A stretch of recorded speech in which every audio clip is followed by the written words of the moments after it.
जो औरंगाबाद में बोले थे इम्तियाज जलील कोर्ट में पेंडेंट कोर्ट तो बोले थे अरे चेहरा दिखाओ औरंगाबाद के अवाम के सामने तुम। अरे लिफाफों पे जिंदगी गुजारने वालों, शर्म से डूब मरो तुम।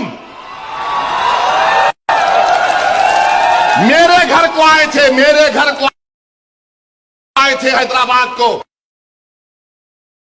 अस्सलामुअलैकुम वरहमतुल्लाहि वबरकातुहू। मैं अब्दुल सत्तार एक और वीडियो में आपके साथ हाजिर हूँ। महाराष्ट्र चुनाव के बाद असदुद्दीन ओवैसी की ये तकरीर तेज़ी के साथ वायरल हो रही है। बताया जा रहा है कि मालेगांव में मुफ्ती इस्माइल की जीत के बाद हुए इस प्रोग्राम में असदुद्दीन ओवैसी बहुत ज़्यादा गुस्से में नज़र आए और किन लोगों के बारे में उन्होंने ये तकरीर की, ये तो आप ये मुकम्मल वीडियो देखने के बाद अंदाज़ा लगा सकते हैं। महाराष्ट्र में इम्तियाज़ जलील की हार के बाद किन लोगों को MIM जिम्मेदार ठहरा रही है, ये तमाम चीज़ें आप इस वीडियो देखने के बाद अंदाज़ा लगा सकते हैं। लेकिन वीडियो में किन के बारे में उन्होंने ये बातें कही हैं, आप कमेंट के ज़रिए से हमें ज़रूर बताएं। और आपका इस वीडियो को देखने के बाद असदुद्दीन ओवैसी के बारे में क्या रिएक्शन है, ये भी आप कमेंट के ज़रिए से हमें ज़रूर बताएं। सलाम। बहुत सी चीज़ें खुलेंगे तो मेरे खिलाफ ये वही लोग हैं जो आज इस असेंबली के इलेक्शन में इनको और दो उनको और दो ऐलान किए थे।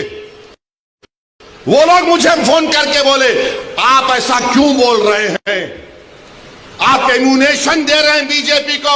मैंने कहा हजरत दामन बरकाता हूं, जजमेंट आप पढ़ो, ये जजमेंट तमाम चीजों को खोल देगा। मुझसे कहा कि आप खामोश हो जाओ ओवैसी, तुम मत बोलो। मैंने कहा मौत मेरे को खामोश कर सकती, जब तक अल्लाह जिंदा रखेगा मैं सच्चाई को बयान करूंगा और बयान करता रहूंगा। आज बोलो खामोश हो जाओ। मैं जब कह रहा था तो कोई बोल रहे हैं मत बोलो, इनको क्या है, ये भड़काऊ भाषण दे देते, इनको क्या है, इनको टीवी पे जाके बोलने का शौक है। आज क्या हुआ महाराष्ट्र के चुनाव में, क्या बीजेपी ने क्या कहा जा जाकर। आज हमारे पास करण जैसे, क्या नाम है, यूसुफ पुंजानी आकर तकरीर करके गए, मैं इलेक्शन जीतने का हार गया। उन्होंने कहा कि बीजेपी ने पूरे महाराष्ट्र में प्रचार कर दिया कि फतवा जीतेगा या भगवा जीतेगा। बताओ ये कौन है लोग। अरे आपको अगर इलेक्शन लड़ना है लड़ो, आगे बढ़ो, सिर्फ बैठ कर ऐलान करने से नहीं होता, इलेक्शन लड़ो, मालूम होता आपको कैसे वोट हासिल करना पड़ता है।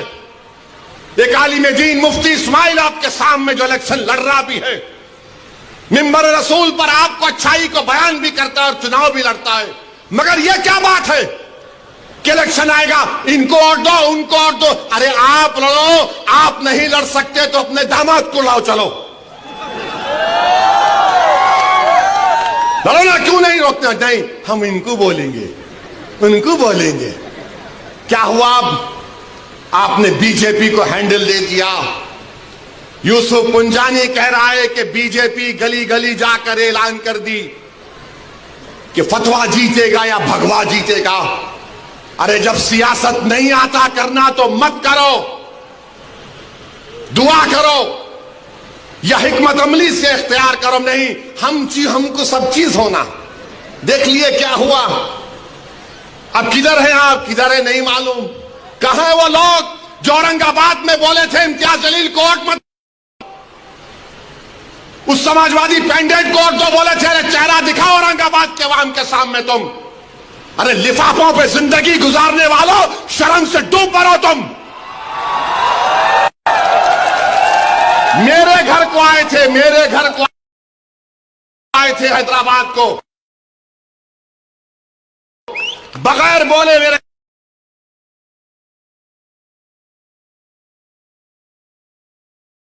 घर को आए। मैं वक्फ के बिल की मीटिंग में जा रहा था, पलट मेरा गार्ड फोन करा के साहब इतने लोग आए, मिला, घर पे आए तो मैंने कहा कि मेरा घर इतना बड़ा नहीं है, आप लोग 20 लोग ले लीजिए, को बिठा, वो बात करे, बात करा, लेटर लिख के दिए को, टिकट दो, मला मैं गौर करूंगा। फिर जाने से पहले कि अंग्रेजी कुरान का तर्जुमा जो टर्की छपा हुआ है, उसकी 4 कॉपियां इन जिम्मेदारों को दिया कि आप मेरे घर को आए, ये एक अल्लाह के वली की कुरान का तर्जुमा है। एक एक हाथ में दिया तो औरंगाबाद जाके बोले हम घर को गए थे, हमारे को चाय तक नहीं आए। अरे आप पहले से बोल देते तो नान खलिया खिला देता मैं। मेरे को नहीं मालूम था कि तुम मेरे घर को खाना खाने आ रहे। कुरान करीम दिया ना हाथ में, अल्लाह का कलाम तुम्हारे हाथ में दिया, तुमको उसका भी लिहाज नहीं है और तुम दावा करते हो कौम का। बहुत बोल सकता हूं, याद रखो मेरी जबान को लगाम नहीं है, तुम्हारा घर से निकलना महाल कर दूंगा अब मैं यहां पे। मेरे भाई इमाम शाफई मुफ्ती साहब बैठे हुए, इमाम शाफई रहमतुल्लाह अलैह का जमाना है। एक दौलतमंद ने कहा कि अगर अल्लाह मेरे को बेटी देगा तो जब उसकी शादी करूंगा दीन और दुनिया की दौलत उसको दूंगा। जब बेटी की शादी का मौका आया उलमाए किराम के पास गया, उलमाए किराम ने कहा कि नहीं तू नहीं दे सकता, दीन और दुनिया की दौलत तो कैसे देगा, तेरी कसम गलत हो गई। इमाम शाफई के पास गए, इमाम शाफई बोले बहुत आसान है। इमाम शाफई रहमतुल्लाह अलैह ने कहा तेरी बेटी की शादी कब है? उसने कहा फुला दिन है। बोले मैं आ रहा हूं, चला जा। इमाम शाफई पहुंचे, इमाम शाफई रहमतुल्लाह अलैह ने कहा कि आसान है। वो बोला कि हज़रत शादी तो हो गई, क्या है बताओ। बोले कुरान अपनी बेटी को दे दे, दीन और दुनिया की दौलत उसको दे चुका है। मैं उनको दिया, 4 कुरान दिया उनको और बोल के दिया कि आप मेरे घर को आए, मुझे पता नहीं है, मैं वकीलों की मीटिंग में जा रहा था, पलट कर आया आपके लिए, ये कुरान करीम का तोहफा आपको दे रहा हूं। अरे तुमको ओवैसी से मजलिस से नफरत है, मगर कुरान करीम की तो अजमत का तुम लिहाज रख लेते। मैं ये बात इलेक्शन में बोल सकता था मगर खामोश बैठे रहा, मगर आज मजबूरन बोलना पड़ रहा है। याद रखो तुम लोग जो काम कर रहे हो ना, तुम महाराष्ट्र के मुसलमानों को ना सिर्फ कमजोर कर रहे हो बल्कि तुम उनकी आवाज का गला घोट रहे हो। अरे तुम इलेक्शन लड़ो, हम तुम्हारी तायीद करने को तैयार हैं। कब तक तुम ये सियासत करोगे कि उन्हें बोल दिया इन्हें बोल दिया? जिसको तायीद किए औरंगाबाद में वो खाली 5000 वोट लिया, 5000 वोट लिया। नासिर के खिलाफ कितने वोट लिया उन्हें? 10,000 वोट लिया और नासिर हारे 8,000 वोट से। जो जिसकी तायीद का ऐलान किया हुआ 5,000, इम्तियाज जलील हारे 1100 वोट से। धूलिया से फारूक शाह के खिलाफ आपने ऐलान किया, वो 10,000 पे निपट गया। फारूक शाह 70,000 वोट लिए, सिर्फ 1700 वोट लिया वो जालिम, सिर्फ 1700 वोट लिया। फारूक शाह 70,000 वोट लिया। अतीक को आपने तायीद नहीं की, किसी और को बोल दिया। अरे क्या कर रहे हो तुम लोग? मत करो। तुम्हारा एहतराम और तुम्हारी अजमत हम करते हैं, मगर आप जो काम कर रहे वो मुसलमानों के हक में नहीं कर रहे हैं। आपने हैंडल दे दिया बीजेपी को, बीजेपी ने पूरा प्रचार कर दिया और क्या नतीजा निकला जा आप देखो। कल ये बीजेपी की सरकार अगर कुछ करेगी तो कौन आके लड़ेगा? आप आएंगे रोड पे?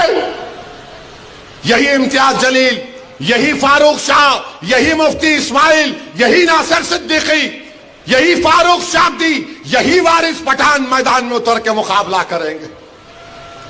मेरे भाई पहचानो इन लोगों को। मैं नहीं बोलना चाह रहा था मगर आज मैं जरूरी है सच्चाई को बयान करने के लिए कह रहा हूं।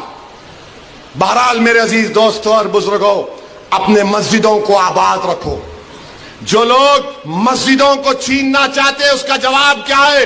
अपनी मस्जिदों को भरे हुए करो। तुम्हारी जुमे की नमाज फजर की नमाज में उतनी तादाद होनी चाहिए। तुम्हारी मगरिब की जमात में